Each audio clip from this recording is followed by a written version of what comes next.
Tarihi, je suis la coordinatrice de la Maison du droit et des migrations de Sfax.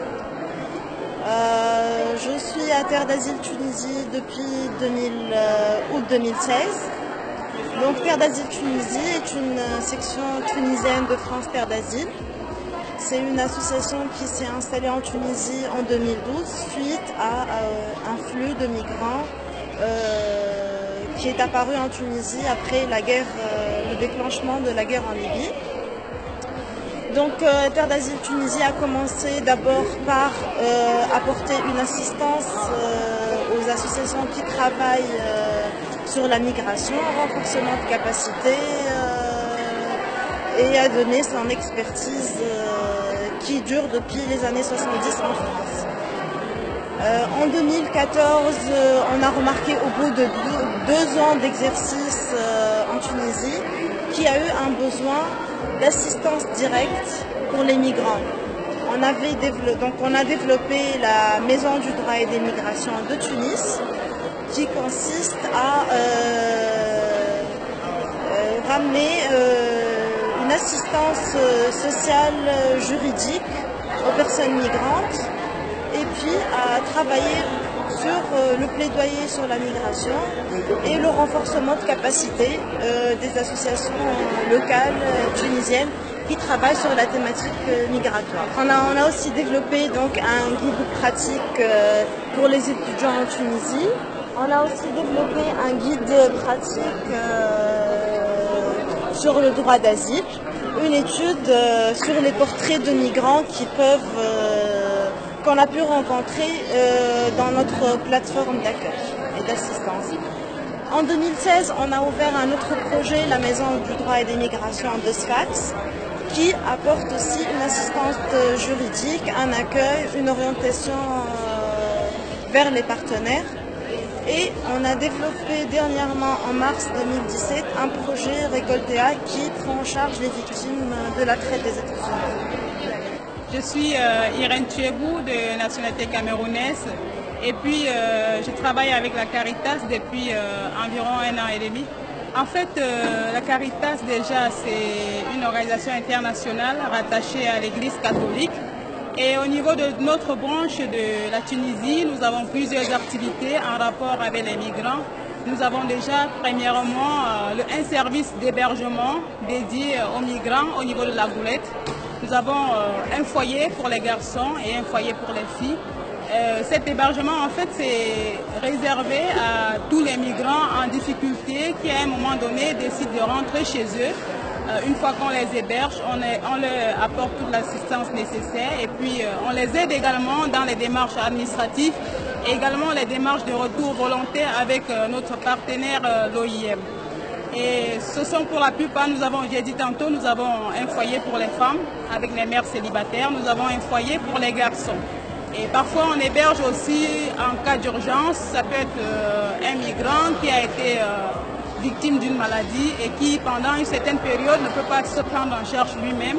Et nous lui venons en aide en lui offrant un hébergement pour une durée déterminée. Et nous avons également, toujours au sein de la Caritas, les services aux prisonniers migrants qui n'ont pas de famille au niveau de la Tunisie. Et à la Caritas, nous avons des collaborateurs qui servent d'intermédiaires entre ces migrants qui sont détenus dans les prisons en Tunisie avec leurs familles. Donc nous recevons déjà des courriers, des paquets de ces familles, des proches, et puis nous les transférons au niveau de la prison parce que la Caritas nous avons ce privilège-là de pouvoir accéder aux prisons et apporter l'assistance aux migrants. Et également nous recevons des lettres de tous ces détenus et que nous essayons de relayer au niveau de leur famille et au niveau de leurs proches. Et en ce qui concerne toujours les activités de la Caritas, nous avons un service santé. Au niveau du service santé, la Caritas a signé plusieurs conventions avec des cliniques, avec des cabinets privés pour permettre à tous ces migrants-là de pouvoir accéder facilement aux soins. Nous intervenons parfois pour des cas d'opération, pour des cas de maladie. Et puis, les cas de consultation à moindre coût. Je m'appelle Dalel Laroussi, je suis chargée nationale d'un projet qui vise à établir des mécanismes de réponse et de ressources pour les migrants au sein de l'OIM. Donc c'est le projet MRRM, mécanisme de ressources et de réponse pour les migrants. En fait, j'ai parlé un peu du projet MRRM, justement, de ce qui a été mis en place. On a aussi diffusé des flyers qu'on a développés à destination des migrants. Donc c'est des petites brochures informatives sur le programme d'aide au retour volontaire, donc avec un plan d'accès à l'OIM, un numéro vert auquel les migrants en détresse peuvent nous joindre durant les horaires administratifs de l'OIM, tous les jours à part samedi et dimanche. On a aussi, ça m'a permis aussi d'avoir, de rencontrer des partenaires que je n'ai pas rencontrés depuis longtemps, d'échanger avec eux, d'échanger des bonnes pratiques, de faire le point un peu sur leurs nouveautés, les nouveautés aussi de l'OIM. Donc c'était un très beau moment d'échange. Il y avait des retrouvailles aussi, j'ai rencontré des personnes que je n'ai pas vues depuis longtemps. Bonjour tout le monde, je me présente, Fouad Boutmar. Je suis le chargé de plaidoyer de l'ATL MST-SIDA, chargé de plaidoyer des partenariats à l'ATL MST-SIDA Tunis. Et je suis migrant.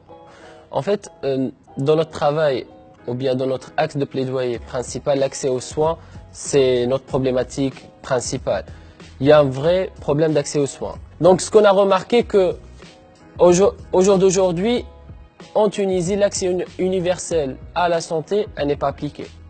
Donc la Constitution, elle le dit clairement qu'il faut l'appliquer, mais réellement, pour les migrants, ils n'ont pas accès, par exemple, les migrants porteurs du VIH, ils n'ont pas accès aux ARV. Donc tout notre travail, c'est comment, un premier point, comment donner le traitement à ces migrants. Comment se débrouiller? On se débrouille au jour d'aujourd'hui pour trouver les traitements, les ARV chez d'autres PVVH ou bien chez des chefs de service qui veulent bien nous donner le traitement, etc. Mais on cherche des solutions à long terme, des solutions à comment l'État elle prend ses responsabilités. Et c'est ça notre travail. Je suis Mariam Zouri, j'ai 29 ans, je suis psychologue.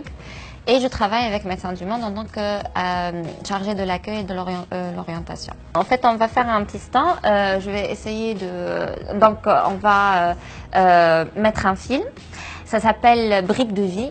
Ça parle effectivement des personnes migrantes, que ce soit syriennes, libyennes, subsahariennes, qui parlent de leurs problématiques ici en Tunisie et de leur vécu subjectif et personnel. Et ça, c'est le plus important parce qu'on manque ici de savoir effectivement qu'est-ce qu'ils ressentent réellement en Tunisie.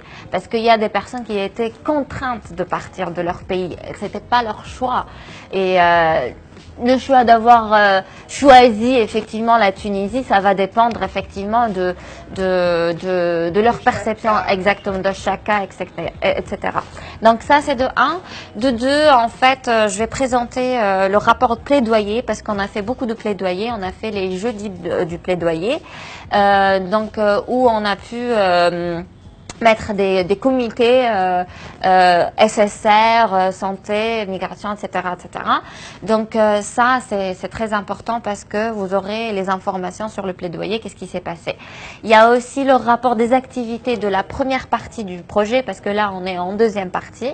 C'était fini en avril 2017. Donc, et là, maintenant, on est dans un nouveau cycle de 2 ans et j'espère que ça va continuer avec Médecins du Monde parce que franchement, je suis fière de faire partie de Médecins du Monde. On fait beaucoup de travail sur terrain, que ce soit sur terrain, avec les migrants, pour le plaidoyer, etc. Je vais vous donner aussi les passeports de santé où il y a beaucoup d'informations, même pour les Tunisiens, c'est très important parce que vers la fin, il y a les adresses des hôpitaux, comment y aller, bus, métro, etc., les stations et tout, et les organisations qui travaillent avec les migrants. Et le MAPS, c'est un dépliant qui est explicatif du projet, du nouveau projet, donc du nouveau cycle. C'est un peu ça. Bonjour, c'est Zaina Marzouk, assistante exécutive dans le bureau de l'HCR en Tunisie. Bonjour, c'est Chedi Annès, je suis chargé des rapports et je travaille avec le HCR en Tunisie. On a tenté de faire une présentation générale sur le travail et les activités menées par l'HCR en Tunisie. On a commencé par une petite présentation sur notre priorité, notre objectif, ainsi que des informations générales comme le mandat de Nasser en Tunisie. Et puis on a fait un petit quiz, un petit test pour notre chers participants pour savoir des connaissances assez acquises et on discute. Et après on a eu une session de questions et de réponses. Et c'est ça, grosso modo, c'est ça qu'on a fait.